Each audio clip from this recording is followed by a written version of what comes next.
Olá! E na nossa temática Direitos Humanos, hoje nós falaremos sobre direitos humanos sob a perspectiva de gênero. E qual a importância desse tema? Até então nós falamos dos princípios e tal, e sobretudo da indivisibilidade. Mas hoje nós falaremos do caráter da universalidade dos direitos humanos. E por que tratarmos deste tema sob a perspectiva de gênero? Porque, sobretudo, vocês irão verificar as especificidades relacionadas ao gênero quando nós falamos direitos humanos em relação ao homem e em relação à mulher. Muitas convenções, muitos tratados e até uma lei foi criada em relação à proteção da mulher. Mas também temos leis criadas que protegem o adolescente. E hoje em dia, diversos são os gêneros que sofrem também a violência, sobretudo envolvendo a violação dos direitos humanos. Então a nossa temática de hoje vai tratar sobre essas questões. Veremos no nosso encontro aqui alguns artigos que falam exatamente de maus tratos, que falam quais são as condutas que podem de fato ser violadas e consideradas direitos humanos na sua violação, de modo mais específico e legalizado possível. De modo que nós possamos ver aqui que os direitos humanos evoluíram de uma forma a buscar a reparação individualizada para aquelas pessoas que de fato têm os seus direitos violados. Sejam mulheres, sejam crianças ou qualquer outra classe, melhor dizendo. Então vocês percebam que nós temos aqui vários tipos de violação. E nada mais, nada menos do que nós precisamos esclarecer de que modo que nós possamos, no decorrer dos acontecimentos, buscar essas reparações. Porque vimos em muitos momentos as legislações aplicáveis, a forma de buscar essa reparação. Mas não podemos nos esquecer de que precisamos, de fato, saber qual é o direito exatamente violado para que possamos nos dirigir ao local certo, à comissão certa e peticionar de forma adequada para buscar a reparação desses direitos violados.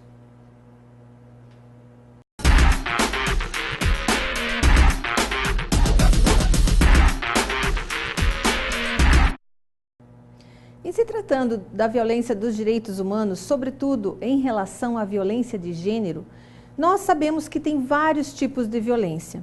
E em se tratando dessa diversidade de violência, eu quero convidá-lo a ver comigo um vídeo para que você consiga começar a analisar quais são os possíveis tipos de violência e quais são os direitos que a pessoa tem. O direito de ir e vir, o direito de ser livre e, sobretudo, de ser como quiser e quem quiser.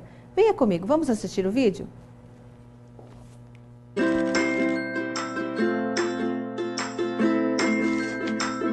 Tem gente que gosta de vermelho, de verde. Tem gente que gosta de roxo, de amarelo. Tem gente que usa terno e gravata. Gente que usa salto alto. Gente que usa mini saia.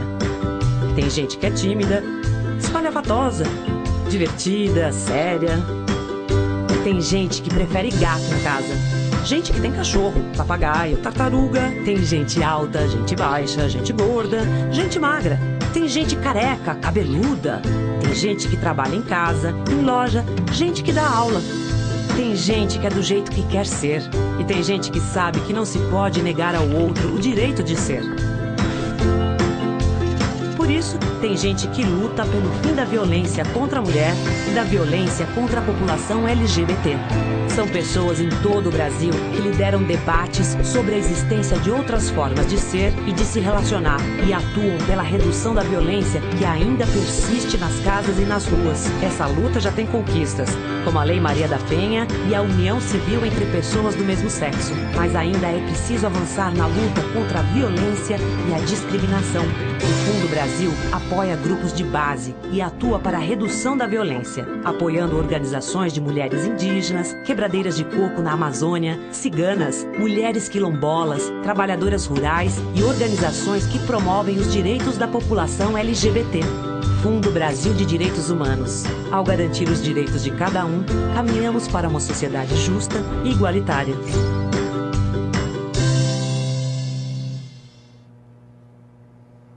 Percebam então que são vários os tipos de violências, são vários os tipos de violações e as pessoas envolvidas. Percebemos nesse vídeo a diversidade de pessoas que podem sofrer os mais diversos tipos de violência. E é exatamente isso, quando se fala em diversidade, nós estamos falando de raça, cor, sexo, de religião e assim por diante. Então nós podemos analisar por este vídeo quais são os movimentos sociais e tudo aquilo que pode ser envolvido no que se refere à discriminação. E em se tratando da discriminação, nós veremos que temos muitas leis que protegem essas questões, além da própria Convenção dos Direitos Humanos. E é dessa temática que nós vamos tratar no nosso material de hoje, exatamente sobre essa violação da perspectiva de gênero.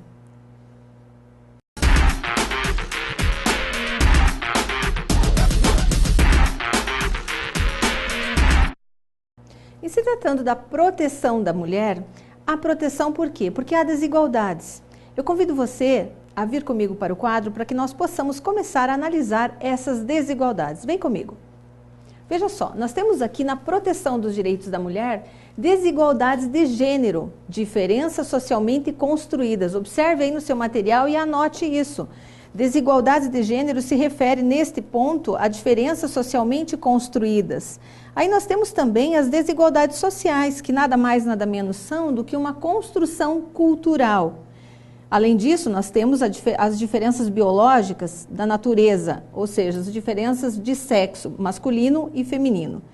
Então, para você entender isso direitinho, anote aí no seu material que uma coisa são as diferenças de homem e mulher dadas pela natureza.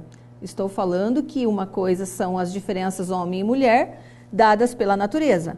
Outra coisa são as desigualdades de gênero, que são as diferenças socialmente construídas. Por quê? Porque a sociedade vai avançando, as coisas vão mudando e, obviamente, o homem e a mulher também mudam seus comportamentos. Então, em regra, o que se tem, por exemplo, é que as mulheres cuidam dos filhos e da casa enquanto os homens trabalham fora. Hoje em dia, isso já é bem diferente do que foi no passado. E por que essa distinção é importante?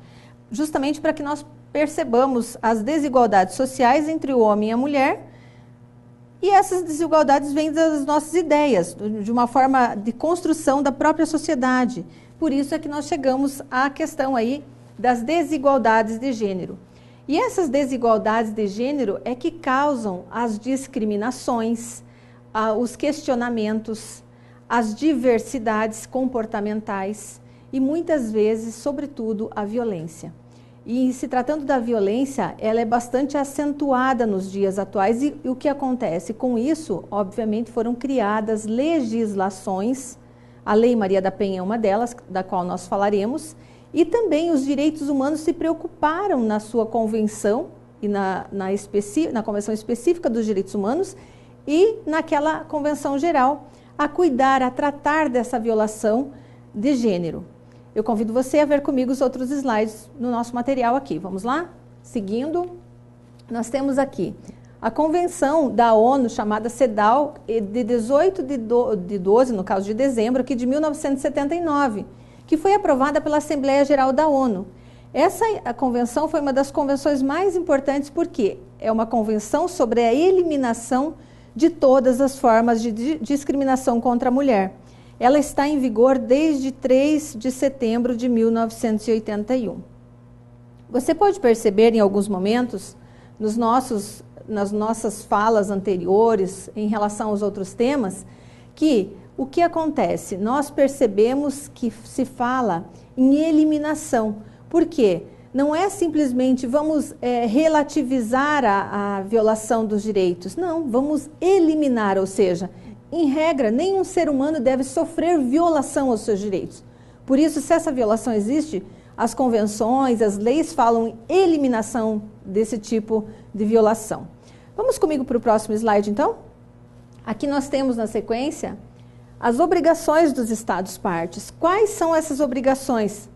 Eliminar as formas de discriminação e promover a igualdade. Quando a gente fala em eliminar as formas de discriminação, eu repito o que disse anteriormente, é a necessidade de erradicar de fato e promover aí a desigualdade. Por quê?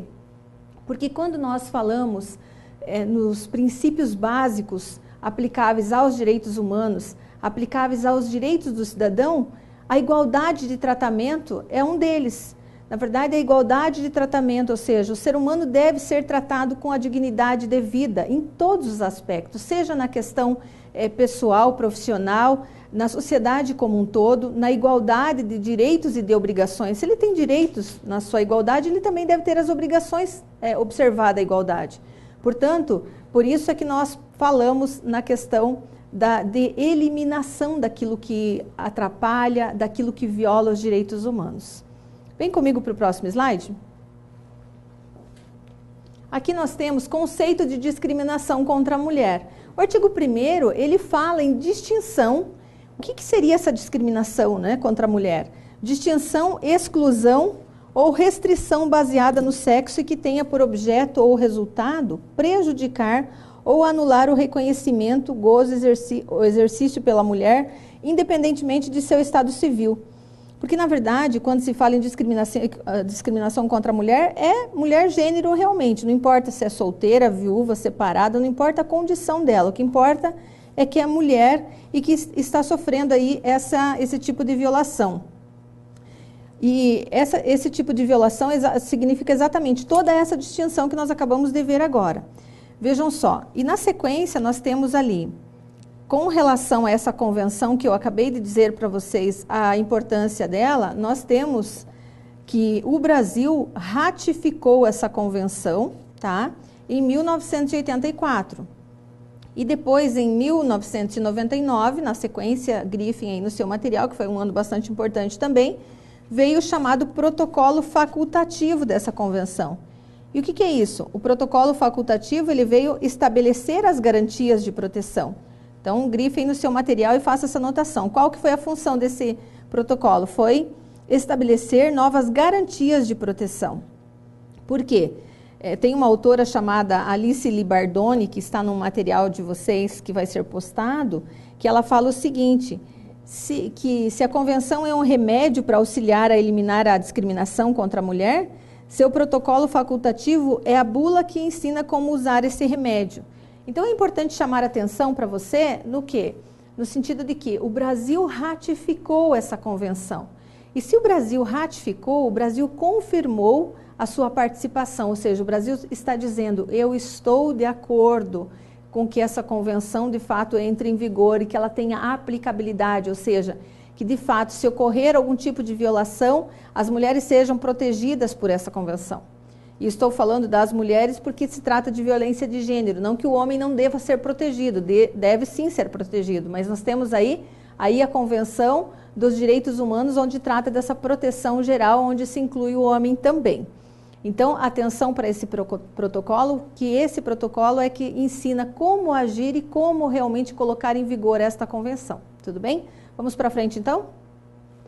Olha só, aqui nós temos que, a partir qualquer deste protocolo, estou me referindo ao protocolo, qualquer pessoa ou grupo de pessoas que aleguem ser vítimas de violações à convenção podem apresentar petição ao comitê.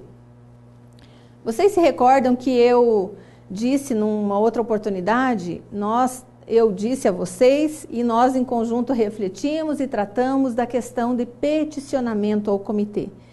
O que é esse peticionamento? Nada mais, nada menos é do que reivindicar aquele seu direito que foi violado em relação aos direitos humanos. E peticionar, pedir a quem? Ao órgão competente. Vimos que não podemos peticionar a quem não tem competência territorial ou legislativa para decidir aquela questão. Senão seria em vão. Um direito violado que tenha essa descrição peticionada ao órgão errado, simplesmente ele vai deixar de ser punido. E deixando de ser punido, a justiça deixa de ser feita e não é esse o objetivo. Então, bastante atenção para essa questão do comitê e também do órgão competente para julgar, para analisar aquele direito violado. Vamos continuar o material aqui comigo? Vamos lá?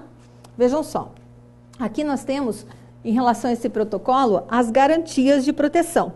Eu disse antes e cito aqui para vocês que possam ter aí no seu material, e grifado inclusive, que é o que disse essa autora chamada Alice Libardoni. Ela escreveu um livro ali sobre a violação dos direitos das mulheres, que estará como bibliografia para vocês no final do material. Ela diz então, se a convenção é um remédio para auxiliar a eliminar a discriminação contra as mulheres, Seu protocolo facultativo é a bula que ensina como usar esse remédio. Disse antes, repito agora, na pessoa da professora Alice Libardoni, que escreveu esse material sobre violação dos direitos das mulheres.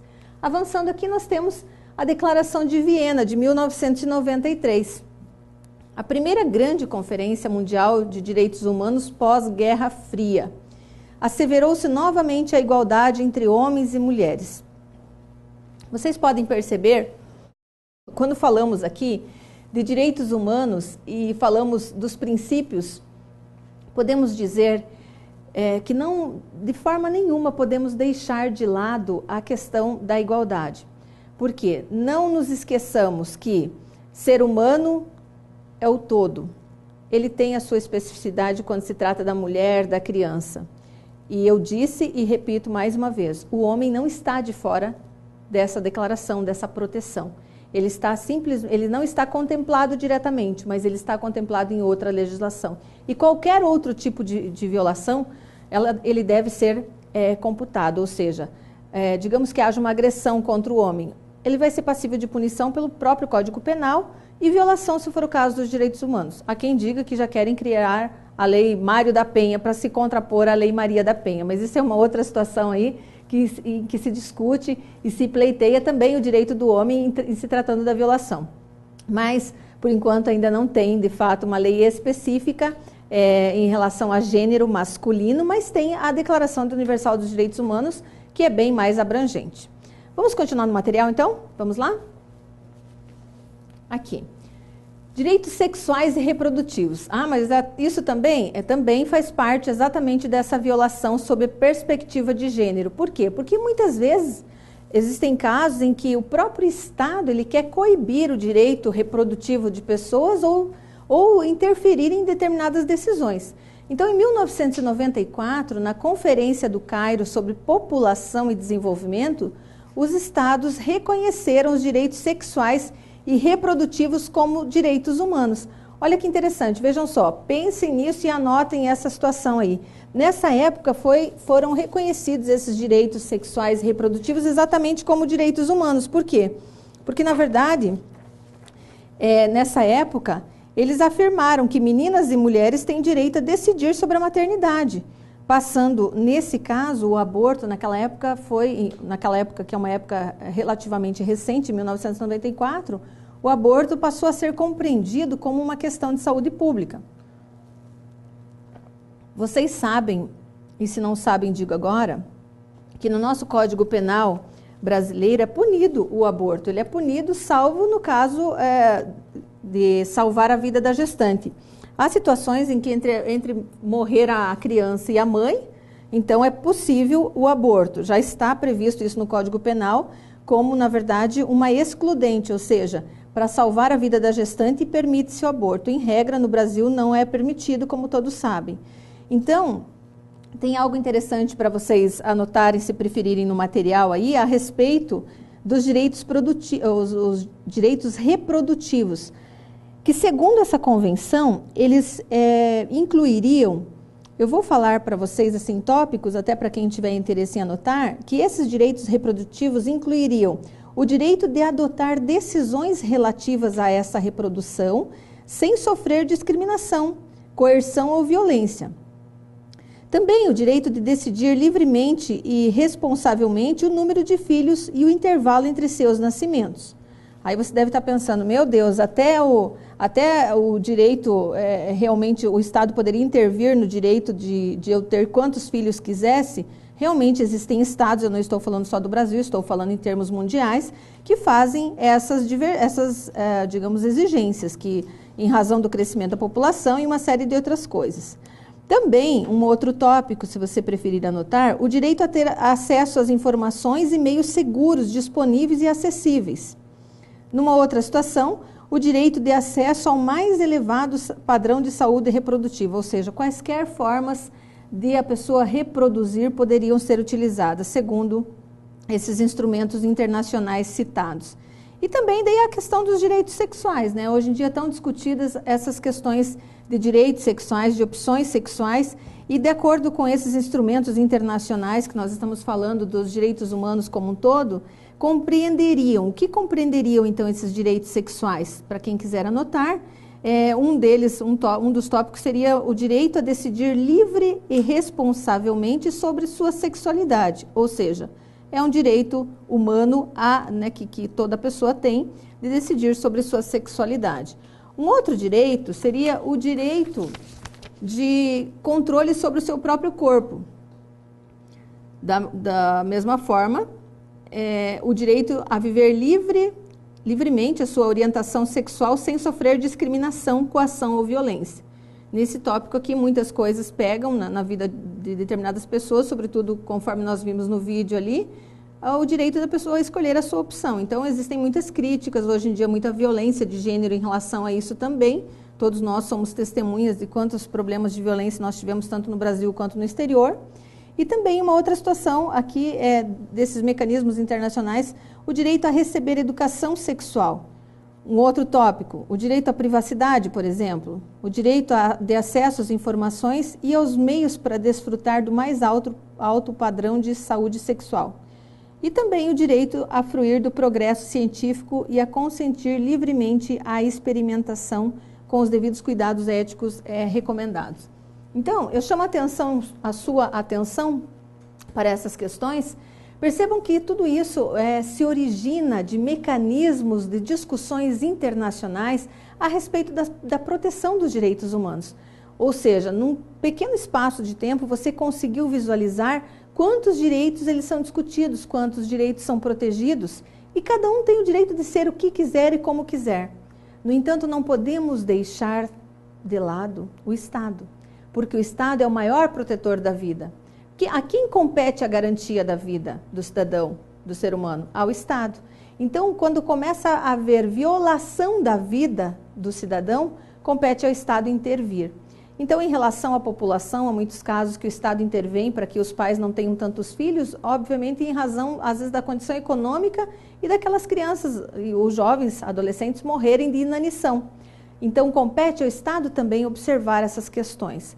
Em relação às questões reprodutivas, também não há limites. Cada um pode ter quantos filhos, em regra, preferir, quantos quiser, desde que consiga mantê-los nos estados mais avançados. Então, são questões extremamente discutíveis, de se analisar caso a caso e estado a estado, de acordo com a aderência ou não aos pactos, aderência e adesão aos pactos internacionais. Nós vimos também em outra oportunidade que há casos em que os estados não aderem a esses pactos. E aí a pergunta, como ficam esses estados? Eu digo a vocês o seguinte, quando esse estado não adere, ele tem também protegidos os seus direitos humanos. Porém, ele não os tem protegido como teria aquele estado que aderiu ao pacto. Então, compete a cada estado, em nível internacional, em termos do país globalizado e dos interesses sociais, econômicos, políticos e culturais de cada estado aderir ou não àquele pacto. E aí é o que vai fazer a diferença. É como se você tivesse uma lei que é interessante para você, mas ela só se aplica ao país vizinho porque o seu país não adotou aquela lei. De forma simples, explicando, é basicamente isso. Vamos avançar comigo aqui no quadro? Afirmação, por exemplo, nesse mesmo tópico que nós estamos falando aqui. Meninas e mulheres têm o direito a decidir sobre a maternidade, passando o aborto a ser compreendido, então, como uma questão de saúde pública, o que eu disse para vocês há pouco. Aqui em 1995, nós tivemos a 4ª Conferência Mundial sobre a Mulher, Desenvolvimento e Paz.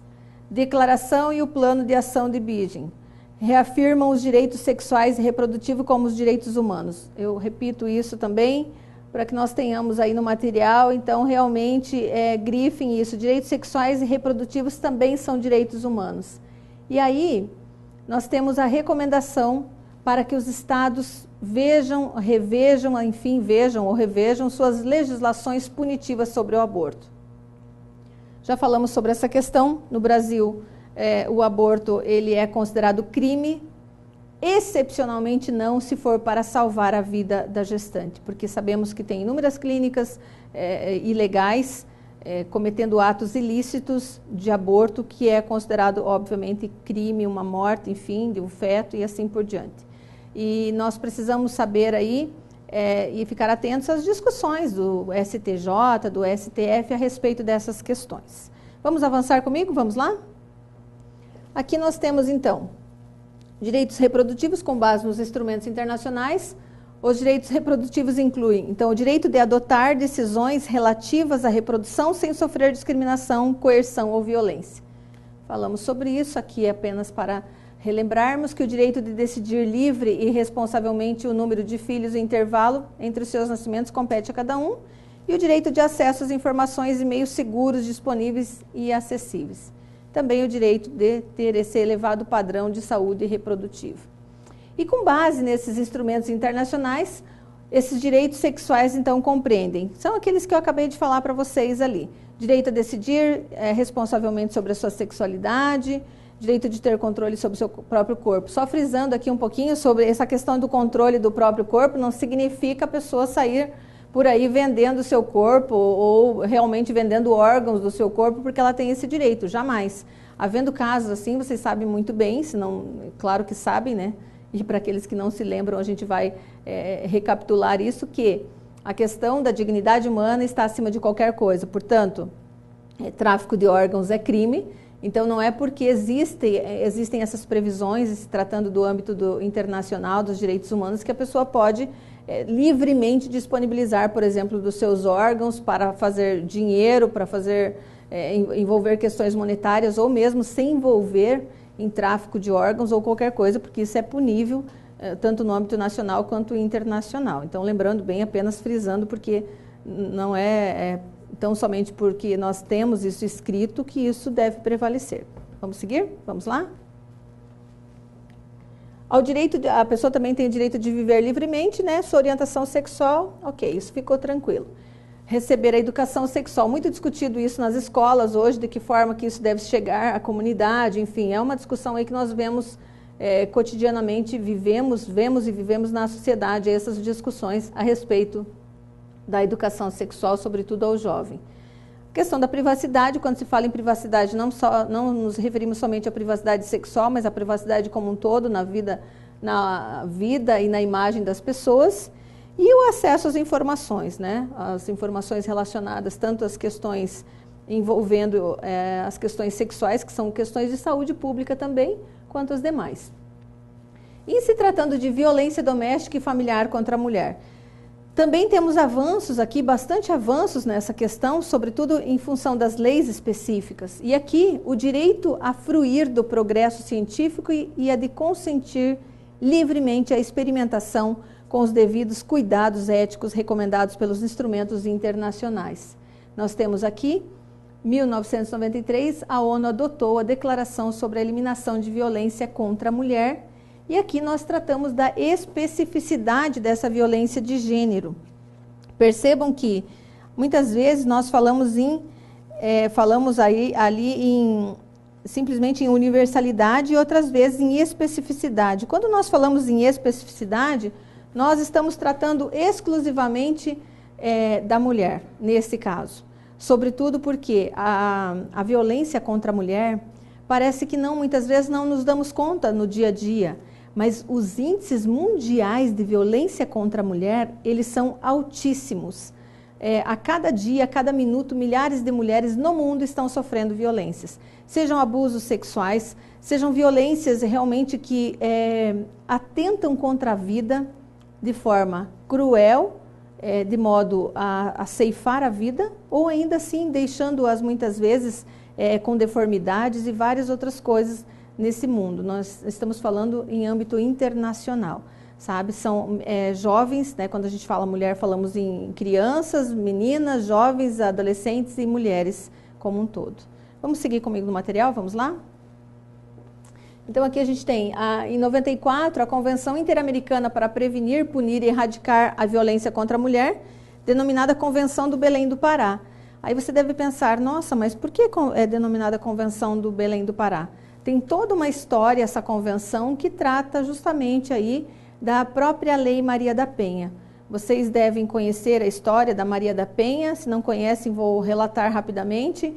A Maria da Penha não era uma pessoa que não tinha nenhum tipo de formação, porque muitas vezes a pessoa imagina o seguinte, sofreu violência, não tem nenhum tipo de instrução. Muito pelo contrário, o grau de violência é tão grande que hoje em dia, independente de a mulher ter qualificação profissional ou não, sofre violência. E a Maria da Penha era, na época, uma jovem que fez farmácia e bioquímica e foi simplesmente espancada, começou a ser espancada pelo seu marido, na época, aliás, ele né, até então colombiano, e levou um tiro e essa violência persistiu. E depois ele tentou sufocá-la no banho, assim, com fios elétricos, enfim, dando choque.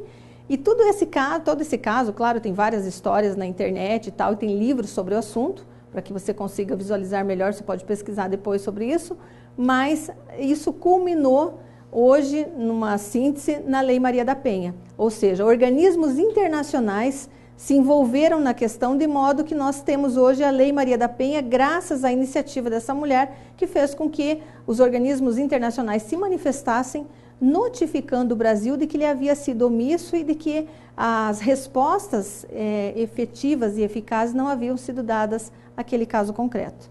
Vamos continuar comigo aqui no quadro? Vamos lá?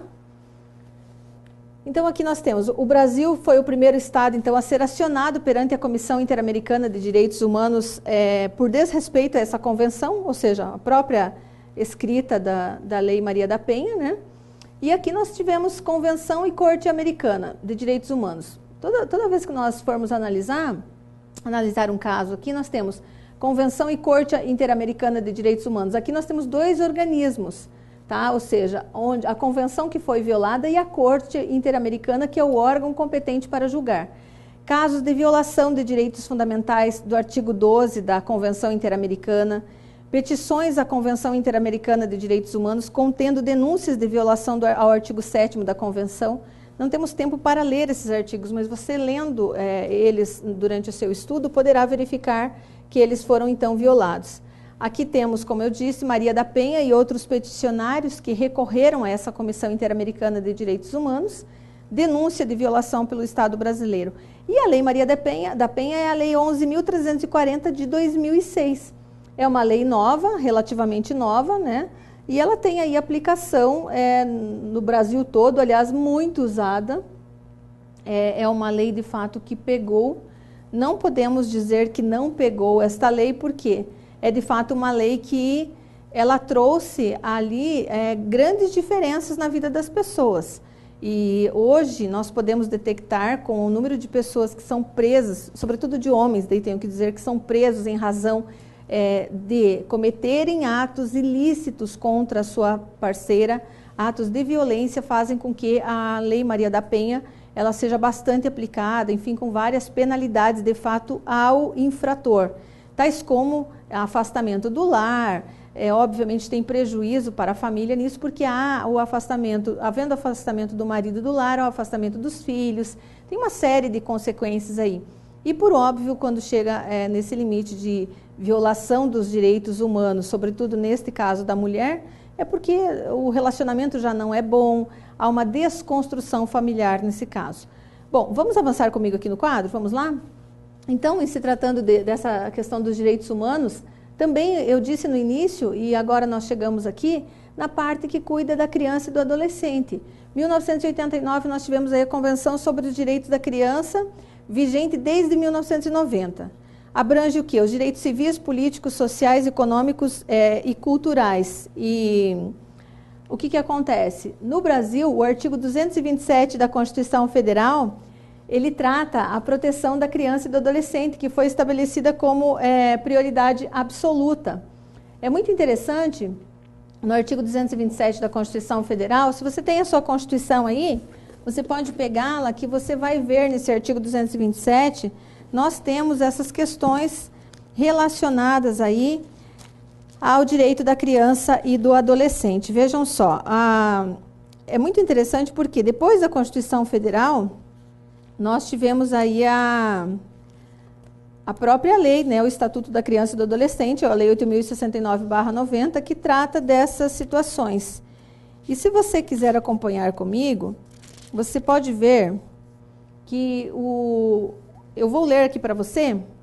Você pode verificar que o artigo 227 ele diz o seguinte: é dever da família, estou lendo a Constituição Federal, artigo 227, é dever da família, da sociedade e do Estado assegurar à criança, ao adolescente e ao jovem, com absoluta prioridade, o direito à vida, à saúde, à alimentação, à educação, ao lazer, à profissionalização, à cultura, à dignidade, ao respeito, à liberdade e à convivência familiar e comunitária, além de colocá-los a salvo de toda forma de negligência, discriminação, exploração, violência, crueldade e opressão. Então, neste artigo, a Constituição Federal diz tudo o que é interessante, o que deve ser respeitado, o que é importante para a criança. Então, não há como dizer, não existe legislação que preveja alguma coisa em relação à criança. Existe sim, a começar da Constituição Federal. Vamos seguir no material? Vamos lá? Aqui nós temos, como eu disse e repito, o ECA, Estatuto da Criança e do Adolescente de 1990. Ele constituiu, pessoal, um marco na normatização dos direitos da criança e adolescente no Brasil. Não há como dizer que não. O Estatuto traz ali as questões relacionadas aos maus tratos, nós temos aí agências oficiais de proteção, como o Conselho Tutelar, por exemplo, que cuida exatamente ali das questões relacionadas ao adolescente e à criança. Sabemos que criança é considerada até os 12 anos e dos 12 aos 18 anos o adolescente. E no artigo 13, nós temos o artigo 13 e o artigo 245 do ECA, né? Nós chamamos, sempre abreviamos as leis aí para que fique melhor a pronúncia até. O ECA, Estatuto da Criança e do Adolescente, ele diz lá no artigo 13. Se você quiser anotar aí no seu material, você pode ler na Lei 8.069/90, então, esse artigo 13 que fala que os casos de suspeita ou confirmação de maus tratos contra criança ou adolescente serão obrigatoriamente comunicados ao Conselho Tutelar da respectiva localidade, sem prejuízo de outras providências legais. E ali também nós temos o artigo 136 do Código Penal, que fala dos maus tratos. E quando você fala em maus tratos aqui, eu não estou falando só da criança e do adolescente, eu estou falando inclusive de uma pessoa idosa, até para aproveitar esse momento, para dizer para você que aqui eu estou falando de qualquer pessoa que esteja sob seu cuidado. Por exemplo, a mulher ou o marido que fique inválido e está sob a responsabilidade daquela pessoa da casa.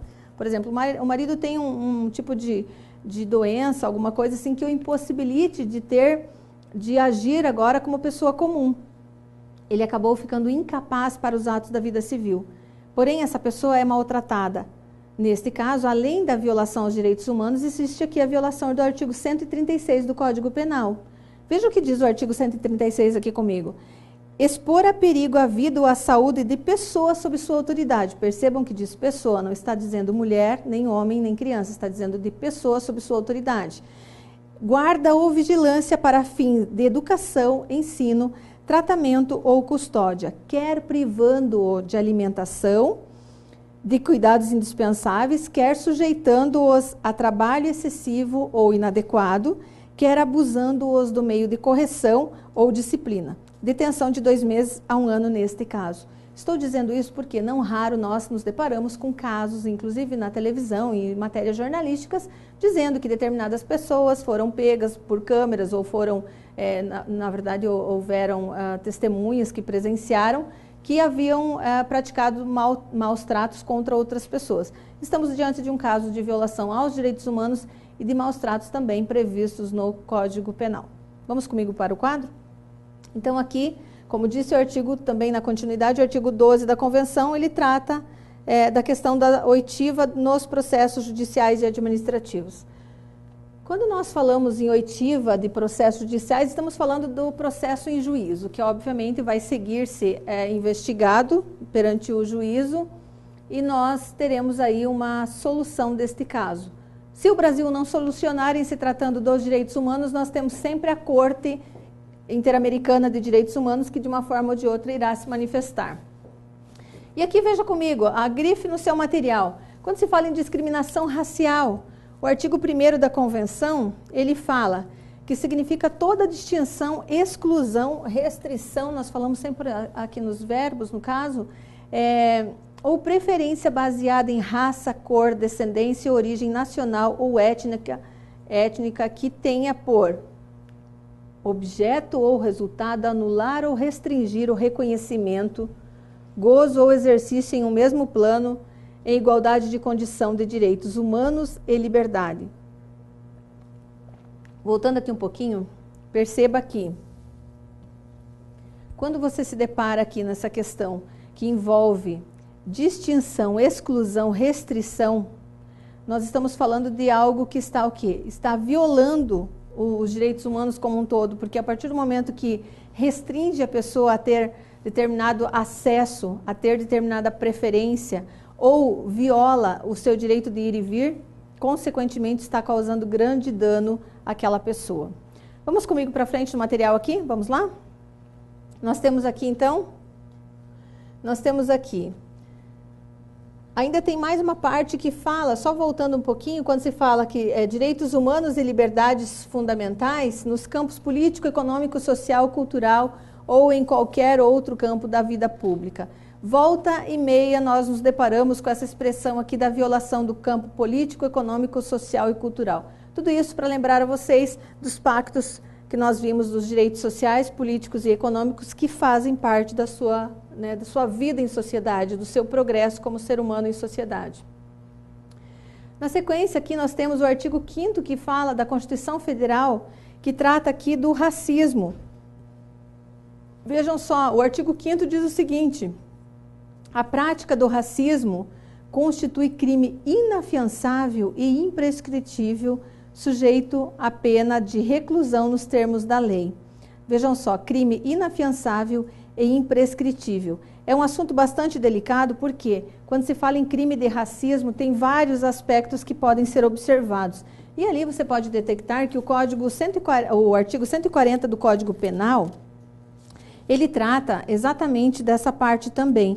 E vejam só, a própria injúria racial, que hoje em dia acontece bastante.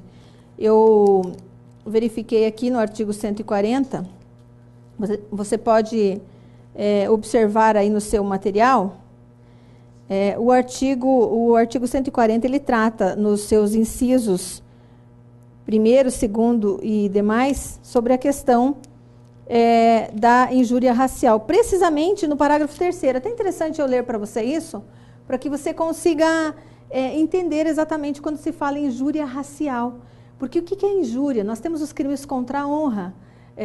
Claro, não temos tempo para falar de cada um deles aqui, mas os crimes contra a honra, como o próprio nome diz, atingem a honra da pessoa. E a injúria é um tipo de crime que atinge a honra subjetiva. O que é a honra subjetiva? É aquele sentimento que você tem de si próprio. Então, a injúria ela é um crime que atinge a honra subjetiva porque atinge o seu íntimo como ser. Então, vejam só, injuriar alguém ofendendo-lhe a dignidade ou o decoro.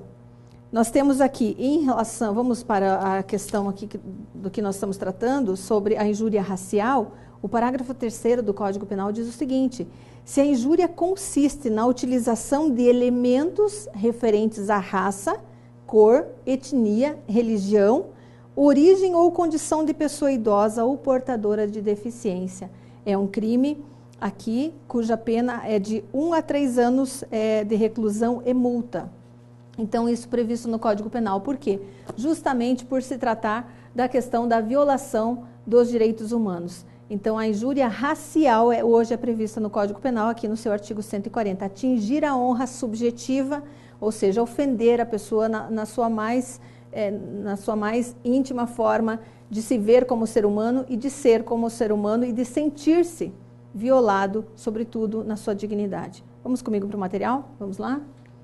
Aqui nós temos política de ação afirmativa, ou de ações afirmativas, podem ser várias as ações. Aqui nós temos a implementação de estudo, história e cultura afro-brasileira.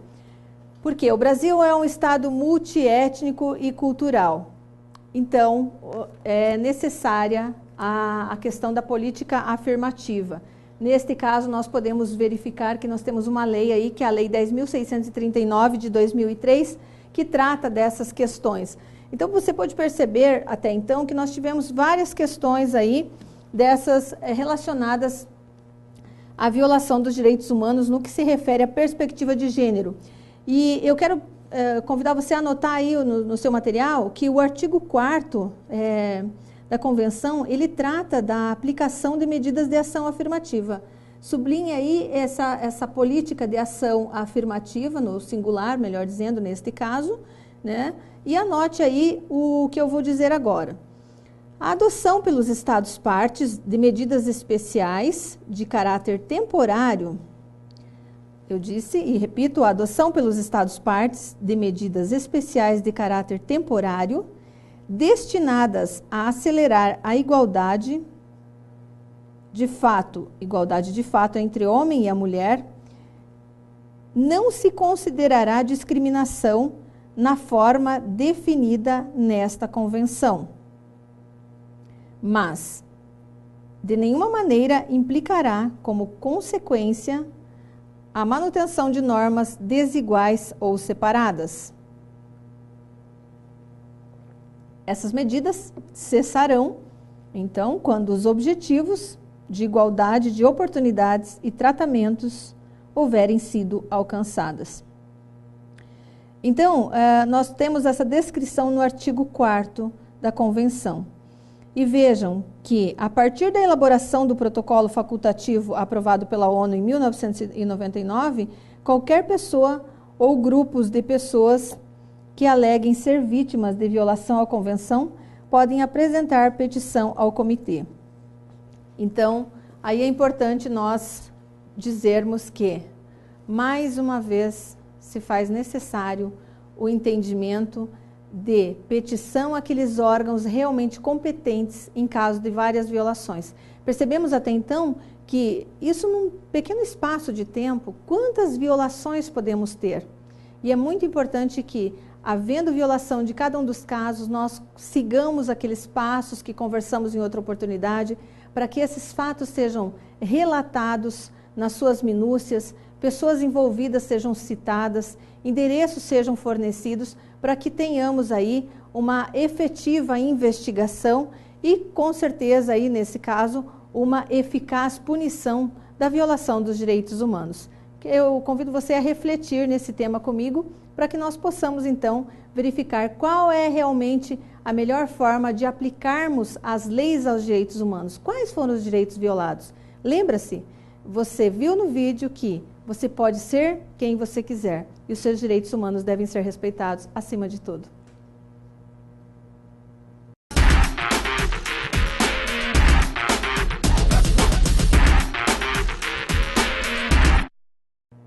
E como funciona a aplicação dos mecanismos legislativos em se tratando da violação dos direitos humanos relacionados à violência de gênero? Você deve se recordar daquele caso da chacina da Candelária em 1990. Foi um caso de bastante repercussão, de modo que as pessoas não têm como esquecer-se daquele caso. E também não podemos esquecer da aplicação da lei, a aplicação adequada desta lei. Porque temos vários e vários mecanismos, tanto nacionais quanto internacionais. Então, a importância do aplicador da lei. Chamo a atenção agora daquelas pessoas que são envolvidas exatamente nessa parte, ou seja, aqueles envolvidos no Poder Judiciário, a quem compete a investigação e a aplicação adequada da lei. De acordo com a Constituição Federal, sabemos que todos têm direito à sua defesa, todos têm direito a estar acompanhado de um advogado no caso de uma situação de violação como essa. E os familiares, como ficam nesse caso? O que o Estado tem feito nesse caso para que as pessoas realmente se sintam justiçadas, no sentido de fazer com que a justiça devidamente seja feita? Ela deve ser buscada no seu mais primoroso alcance, de modo que tanto a legislação nacional quanto a legislação internacional tenha sua aplicabilidade efetiva e eficaz. Outro caso também, violência de gênero relacionada à decisão judicial. De que modo podemos ver isso? Em todas as situações onde há casos que envolvem mulheres e crianças. O caso Maria da Penha é um deles. Outros inúmeros casos que nós temos visto em todo o Brasil, principalmente, não raro nos jornais, nos telejornais, nos jornais impressos e nos jornais televisivos. Questões onde as mulheres são brutalmente, por exemplo, assassinadas. Ou outras pessoas, sejam idosas ou outras pessoas relacionadas a opções sexuais diferenciadas, cujas críticas da sociedade ainda são bastante evidentes, conforme sabemos. Eu quero que você reflita sobre isso para que pense de fato como fazer a aplicação. Você tem no seu material bastante informações de modo que possa analisar e realmente verificar que existe sim a possibilidade de aplicarmos a lei ao caso concreto.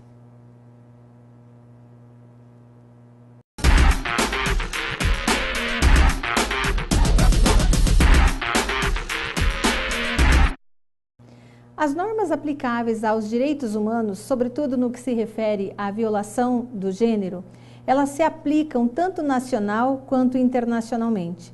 Se aplicam tanto parcialmente quanto integralmente. Tudo isso vai depender do tamanho da violação dos direitos humanos sob a perspectiva de gênero. Então, para que você consiga otimizar os seus estudos e verificar a legislação aplicável, é importante que você consiga rever todas as convenções das quais nós falamos, sobretudo aquelas aplicáveis à violência de gênero. E se tratando dos direitos humanos, a cada tema, nós temos visto 5 deles. Hoje eu convido a ver mais 5 dos direitos humanos que fazem parte dos 30 relacionados na Convenção Internacional dos Direitos Humanos. E no mais, eu desejo a você ótimos estudos. Vamos ver o vídeo?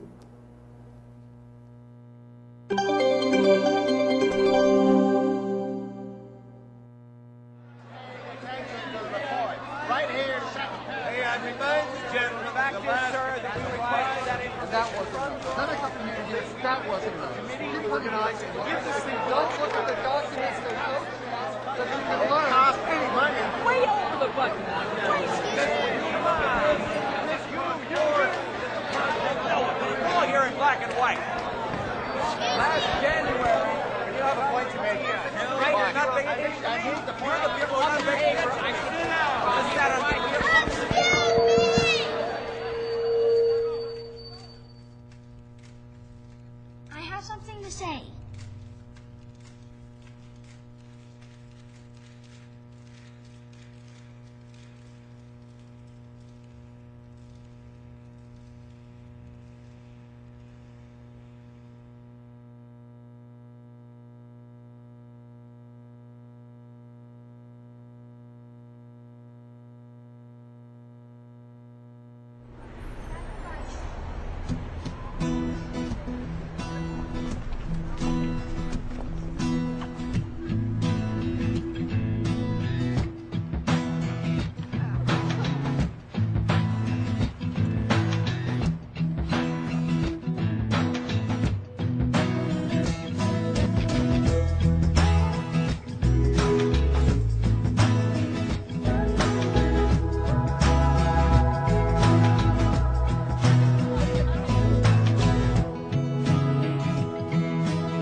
There's a mistake.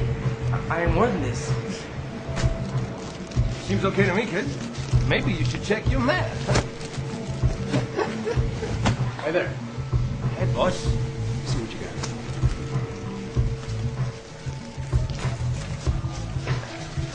got. Maybe you should check yours.